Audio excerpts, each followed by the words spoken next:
160 शब्द प्रति minute. Start.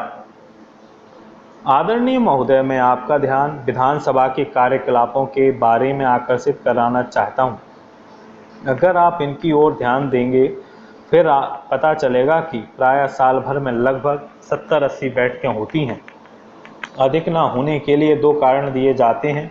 इस संबंध में प्रथम दृष्टिकोण तो यह है कि उनके पास कार्य नहीं है, और दूसरा दृष्टिकोण यह हो सकता है कि अधिक बैठकों से खर्च ज़्यादा बढ़ता है। एक बात यह भी है कि जब तक बैठकें होती हैं तब तक अन्य कार्य कार्यालयों में नहीं हो पाता, जिसका प्रभाव पूरे तंत्र पर अवश्य पड़ता है। मेरी व्यक्तिगत राय से दोनों तर्क सही नहीं है।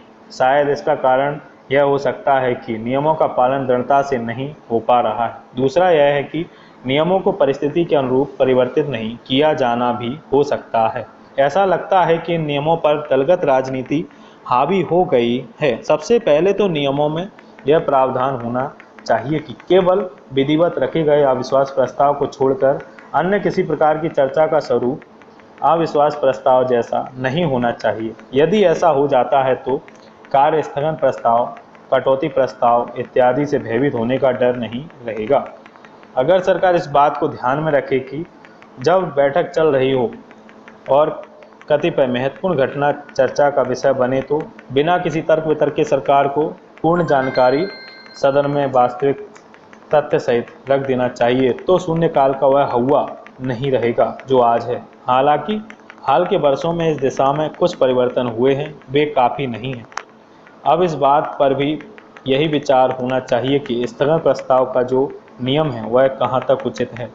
अध्यक्ष महोदय चाहे तो इसके स्थान पर प्रतिदिन अंतिम 2 घंटे ऐसी चर्चा के लिए रख सकते हैं जो माननीय सदस्य चाहते हैं।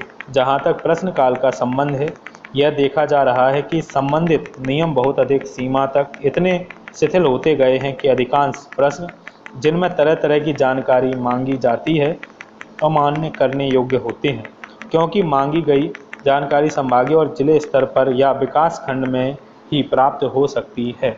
फिर भी यदि सदस्य चाहें तो वह जानकारी अलग से मंगाकर उस सदस्य को दी जा सकती है। मैं समझता हूं कि यह जानकारी भी विभागाध्यक्ष को निचले दफ्तर से एकत्रित करनी पड़ेगी। ऐसा नहीं होना चाहिए, जबकि आमतौर पर उक्त जानकारी उनके पास रहनी चाहिए। उदाहरण के तौर पर मैं पूछना चाहता हूं कि अभी की स्थिति में कितने प्राथमिक विद्यालय और कितने इस वर्ष खुलने वाले हैं, तो वह भी जिले से मंगाई जाएगी। वैसे अधिकांश आंकड़े विभाग में ही रहना चाहिए। संभवतः यह हो सकता है कि सदस्य ने इस प्रश्न का उत्तर किसी निश्चित तारीख को चाहा हो और उस समय विभाग की तारीख ना हो। ऐसी दशा में सही स्थिति को समझकर संबंधित को तदनुसार उसकी सूचना दी जानी चाहिए।